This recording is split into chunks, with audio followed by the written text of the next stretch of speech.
জেহাদের ব্যাপারে যে জেহাদ ফরজ না না ফরজ আর জেহাদ কি এটার ব্যাপারে আমার আলোচনা ছিল না। আমার সারা ভিডিওটা কেউ যদি পড়ে, আর এটা অনেক আগের, এটা সুপরিকল্পিতভাবে কাটসাট করি এখন ছাড়া হয়েছে। আমি এইটার খুবই বিরোধী আর সর্বদা বিরোধী, আর সব ওলামা এইটার বিরোধী। যেভাবে জেহাদকে সন্ত্রাস বলার বিরোধিতা আমাদের করতে হবে, এইভাবে সন্ত্রাসী কার্যকলাপকে জেহাদ বলে চালাই দেওয়া, এটা ওলামায়ে কেরাম জীবিত থাকবে আর খামোশ থাকবে, এটা হইতেই পারে না। জেহাদের উপরে কোরআন শরীফে বিস্তর আয়াত। জেহাদ ফরজ, ফরজে কেফায়া, তবুকের যুদ্ধের সময় ফরজে আইন হয়েছে। জেহাদের ব্যাপারে কোরআন শরীফে অনেক ফজিলত, আহাদিসে নববিয়ার মধ্যেও অনেক ফজিলত। এই কিতাবুল ইমানে এই দিনই পড়াইলাম হযরত আবু হুরায়রা রাদিয়াল্লাহু তাআলা আনহুর এক হাদিস। রাসূল করিম সাল্লাল্লাহু আলাইহি ওয়াসাল্লাম ইরশাদ করেন, ইনতাদাবাল্লাহু লিমান খারাজা ফি সাবিলিহি লা ইউখরিজুহু ইল্লা ঈমানুন বি ওয়া তাসদীকুন বিরুসুলি আন উরাজি'হু বিআজরিন ওয়া গনিমাতিন আও উদখিলাহুল জান্নাহ ওয়ালাউলা আন আশুক্কা আলা উম্মতি মা ক্বা'আদতু খালফা সারিয়্যাতিন ওয়ালা ওয়াদিততু আন্নী উকতালু ফি সাবিলিল্লাহি সুম্মা উহইয়া সুম্মা উকতাল সুম্মা উহইয়া সুম্মা উকতাল। আল্লাহ তাআলা দায়িত্ব নিয়ে নিছেন ওই মুজাহিদের, যে শুধু আল্লাহ তাআলার আপনার জাতের উপরে ঈমান রেখে আর রাসূল সাল্লাল্লাহু আলাইহি ইসলামের উপরে কথার উপরে তসদিক করে জেহাদে বাহির হয়েছে, আল্লাহ তাআলা তাকে কিংবা বাহায়াত বাড়িতে ফিরাবেন আজর দিয়ে, সওয়াব দিয়ে আর গনিমত দিয়ে। আর যদি শহীদ হয় তাহলে আল্লাহ তাআলা জান্নাতে দাখিল করবেন। রাসূল সাল্লাল্লাহু আলাইহি ইসলাম বলেন, যদি আমার উম্মতের উপরে চাপ না হইতো তাহলে আমি কোনো যুদ্ধে মদিনায় থাকতাম না, যুদ্ধে যেতাম। আর আমার আকাঙ্ক্ষা আমি যেন আল্লাহর রাস্তায় শহীদ হই, আবার জীবিত হই, আবার শহীদ হই, আবার জীবিত হই, আবার শহীদ হই। অন্য হাদিসে আছে, যত মানুষ জান্নাতে যাবে তার কোনো চাহিদা থাকবে না, একমাত্র শুহাদা শহীদ, তাদের চাহিদা থাকবে আবার যদি পৃথিবীতে যেতাম, আবার যদি শহীদ হইতাম। অনেক ফজিলতের জিনিস। কয়েক শত বৎসর মুসলমানদের মধ্যে জেহাদের প্রচলন ছিল, যার কারণে জেহাদের কেউ যদি এনকার করে, আমরা মানুষকে পড়াই, জেহাদের কেউ যদি এনকার করে তো হে কাফির হয়ে যায়। অনেক কোরআন শরীফের আয়াতকে হে অস্বীকার করা লাজিম আসবে। যার কারণে জেহাদের ব্যাপারে যে জেহাদ ফরজ না না ফরজ আর জেহাদ কি এটার ব্যাপারে আমার আলোচনা ছিল না। আমার সারা ভিডিওটা কেউ যদি পড়ে, আর এটা অনেক আগের, এটা সুপরিকল্পিতভাবে কাটসাট করি এখন ছাড়া হয়েছে। আমি এইটার খুবই বিরোধী আর সর্বদা বিরোধী, আর সব ওলামা এইটার বিরোধী।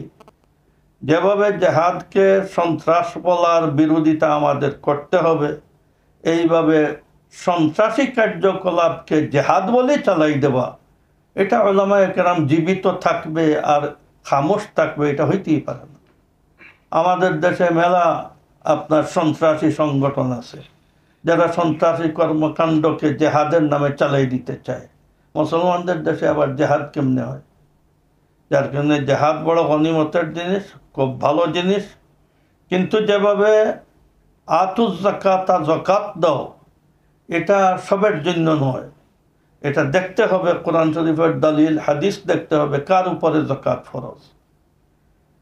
ঠিক এইভাবে আপনার জেহাদ করার ব্যাপারে দেখতে হবে কার উপরে জেহাদ ফরজ, কোন সময় জেহাদ ফরজ, তার শরাইত আছে কিনা, তার এই পরিবেশ আছে কিনা, ক্ষমতা আছে কিনা, এইসবের পরে। এমনি কাতিলুল মুশরিকিন বলা হইল আর আমি জেহাদে আপনার বাহির হয়ে গেলাম। জেহাদের জন্য রাষ্ট্রীয় ক্ষমতার দরকার। রাষ্ট্রীয় ক্ষমতায় যদি আপনার কোনো আমির হওয়া দরকার, যে আমিরকে সারা পাবলিকে তার অনুসরণ করে। হাদিসে আছে ইজাস্তুন ফিরতুম ফানফিরু, তোমাদেরকে যখন যুদ্ধে ডাকা হয় তখন বাহির হইবা। এটা এই ধরনের কাজ নয়, চলো ভাই সবাই নামাজ পড়ি, এটা এই ধরনের কাজ নয়। যে সমিতির কয়েকজনে বললেন চলো ভাই আপনার জেহাদ করি। জেহাদ এই ধরনের ১৫০০ বছরে কোনো ইমাম এই ধরনের জেহাদের আপনার জায়জের কথা বলেনও নাই, কোরআন হাদিসে কোনো জায়গায়। জেহাদ জরুরি, তবে জেহাদ কোরআন শরীফে হাদিসে আর তামাম আইম্মাই মুজতাহিদিনে যেভাবে বলছেন এইভাবে জেহাদ। জেহাদের জন্য জরুরি হইল আপনার জেহাদের শর্ত আছে কিনা, কার সাথে আপনি জেহাদ করতেছেন। জেহাদ কোনো মুসলমান যত না ফরমান হোক তার সাথে জেহাদ হারাম। এই কারণে রসুল সাল্লাল্লাহু আলাইহি ওয়াসাল্লাম কোনো মুনাফিকের সাথে জেহাদ করেন নাই, হালাকে ওয়াহির মাধ্যমে জানেন এরা কাফির। এরপরেও আপনার এরা নিজে মুসলমান দাবি করতেছে, এদের সাথে মুসলমানদের সাথে কোনো জেহাদ নাই। যে লা ইলাহা ইল্লাল্লাহ পড়বে তার জান মাল সম্পূর্ণ নিরাপদ। আর মুসলমানদের দেশে যে কাফির থাকে, যাকে জিম্মি বলা হয়, তার সাথেও কোনো জেহাদ নেই। বাহির থেকে কোনো কাফির যদি ভিসা নিয়ে এই দেশে আসে, তার সাথেও কোনো জেহাদ নেই। যে দেশের সাথে এই দেশের চুক্তি আছে, এই দেশের সাথেও কোনো জেহাদ নেই। এই সব কোরআন শরীফে আছে, হাদিসের মধ্যে আছে। আর যে দেশে কাফির দেশে মুসলমান বসবাস করে, তার জানমালের নিরাপত্তা, ব্যবসা করতেছে, বাগান আছে, মসজিদ আছে, মাদ্রাসা আছে, ঈদের জামাত পড়তে পারতেছে, ৫ ওয়াক্তের জামাত পড়তে পারতেছে, এরপরে ওয়াজ মাহফিল করতেছে, হজে উমরায় আসতেছে, এইভাবে কোনো কাফির দেশে জেহাদ জায়েজ নয়। আর জেহাদ মানুষকে মুসলমান বানানোর জন্য জেহাদ শরীয়তে মশরুই হয় নাই। জেহাদ মশরু হয়েছে আল্লাহর দ্বীনের দাওয়াত আল্লাহর বান্দার কাছে দিতে কেউ যদি প্রতিবন্ধক হয়, ওই আপনার শক্তিকে নির্মূল করার জন্য জেহাদ। জেহাদে মানুষ মুসলমান হয় না, এই কারণে কোনো জেহাদে কেউ মুসলমান হয় না। জেহাদে হইল আল্লাহর রাস্তার দাওয়াতের জন্য রাস্তা যেন উন্মুক্ত হয়। এই উন্মুক্ত যদি কেউ করতে না দেয়, তাহলে রাস্তা থেকে একটা বাধাকে সরানোর নাম হইল জেহাদ। এই সারা হিন্দুস্তানের কোনো মানুষ, হিন্দুস্তানে আপনার কয়েক খানদানে বংশে এখানে রাজত্ব করছে ৮০০ বছর, কিন্তু যুদ্ধে মানুষ মুসলমান হয় নাই। যুদ্ধ করি হিন্দু রাজাকে পরাজিত করা হয়েছে। আর সারা হযরত খাজা মঈনুদ্দিন চিশতি সহ তামাম আউলিয়ায়ে আজম এখানে আসছেন আর দাওয়াত দেওয়া আরম্ভ করছেন, আর আপনার মানুষ মুসলমান হয়েছে। যুদ্ধে মানুষ মুসলমান হয় না, যুদ্ধে পরিবেশ তৈরি করে। আর আল্লাহর দুশ্মনের শক্তিশালী যে বাধা দেয়, আল্লাহর জমিনে আল্লাহর দ্বীনের ব্যাপারে যে বাধা দেয়, তাকে খতম করে দেওয়া হবে, তাকে রাখার আপনার কোনো ইয়ে নেই। কিন্তু যে দেশের মধ্যে আমভাবে দাওয়াত তবলিগ চলতেছে, মসজিদ মাদ্রাসা আছে, সব আছে, এইসব কাফিরি দেশে দাওয়াতে মানুষ মুসলমান হবে, মানুষের ব্যবহারে মানুষ মুসলমান হবে। ইসলামের কোনো জায়গায় নাই যে ফলানা জায়গায় তলোয়ার দিয়ে আর মারামারি করে মানুষকে মুসলমান বানানো হয়েছে। যদি এইভাবে হযরত থানভী রহমতুল্লাহ আলাইহি বলেন যে তলোয়ারের মাধ্যমে আর যুদ্ধে যদি আপনার ইসলাম আসতো, তাহলে এই ৮০০ বছরে এই দেশে কোনো হিন্দু থাকতো না, সবকে আপনার জুড়ে মুসলমান বানাই ফেলা হইতো, নতুবা কতল করে দেওয়া হতো। রসুল সাল্লাল্লাহু আলাইহি ওয়াসাল্লামকে কাফির মারার জন্য পাঠানো হয় নাই, কাফিরকে হেদায়েতের জন্য পাঠানো হয়েছে। এই কারণেই তো যুদ্ধে আপনার তাদেরকে বলা হয় ইসলাম কবুল করো যদি তোমাদের মনে পরিষ্কার হয় ইসলাম হক, আর যদি তা না হয় তাহলে কর আদায় করো, কর দিয়ে এখানে থাকো। তাহলে ইসলামের একটা হুকুম হইল কর দেওয়া। এর অর্থই তো হইল যে কেউ যেন আপনার জবরদস্তি কাউকে মুসলমান না বানায়। লা ইকরাহা ফিদ্দিন। আল্লাহ যদি চাইতেন, কোরআন শরীফে আছে, তাহলে সারা দুনিয়ার মানুষ মুসলমান বানাই ফেলতেন।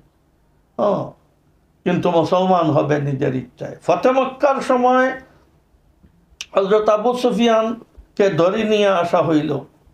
আর এরপরে ধরে নিয়ে আসার পরে আরো কয়েকজন, বুদাইল ইবনে ওয়ারকা ছিলেন, আরো একজন ছিলেন, 3 নেতাকে ধরে নিয়ে আসা হইল রাত্রে মক্কার বাহিরে 10,000 সৈন্য রসুল সাল্লাল্লাহু আলাইহি ওয়াসাল্লামের কাছে আনার পরে ওই 2 জন মুসলমান হয়ে গেলেন। হযরত আবু সুফিয়ান বললেন, আমার কোনো শরহে সদর হয় নাই। রসুল সাল্লাল্লাহু আলাইহি ওয়াসাল্লাম হযরত আব্বাসকে বললেন, আবু সুফিয়ানকে নিয়ে যান। আবু সুফিয়ানকে নিয়ে গেলেন। পরের দিন সকালে আবু সুফিয়ান এসে বললেন, আমাকে কলমা পড়ান। ওই জায়গায় 10,000 সৈন্য মক্কা বিজয় করবে আসছে, কিন্তু 3 জনের মধ্যে 2 জনের শরহে সদর হয়ে গেছে, আপনার কলমা পড়ে ফেলছেন। আবু সুফিয়ানকে তো জবরদস্তি কলমা পড়ো না, কাতল করে দিব, এটা বলতে পারতেন। রসুল সাহেব বললেন, নিয়ে যাও। জবরদস্তি কোনো দিন নেই। রাত্রে আবু সুফিয়ানের শরহে সদর হয়ে গেছে যে হক দিন যদি না হইতো তাহলে মুহাম্মদ সাল্লাল্লাহু আলাইহি ওয়াসাল্লাম এখানে বিজয়ী হিসাবে আসতেছেন। আর এই ওনার জন্মের বছর, এবার 1 বছর আগে আবরাহা বাদশার হাতির পাল খতম করে দেওয়া হইল। এই কারণে সবাই, সারা জজিরাতুল আরবের এইটা ছিল যে যদি কোনো দিন মুহাম্মদ মক্কার উপরে বিজয়ী হন তাহলে এটা দলিল যে এই ধর্ম হক ধর্ম। যার কারণে বিজয় হওয়ার পরে আপনার 2 বছর পুরা হয় নাই, 22-23 মাসে সারা জজিরাতুল আরবের আপনার 32 লক্ষ কিলোমিটার জায়গায় সারা মানুষ আপনার দিনদার মুসলমান হয়ে গেছে। যেমন সৌদি আরব, কুয়েত, আরব আমিরাত, কাতার, বাহরাইন, ওমান, সারা মুসলমান হয়ে গেছে আনা যুদ্ধে। যার জন্য যুদ্ধে মানুষ মুসলমান হয় না, যুদ্ধে আল্লাহর দিনের দাওয়াত দিতে বাধা দেয় একটা টিউমার, একে অপারেশন করতে হবে, এর নাম হইল আপনার জেহাদ।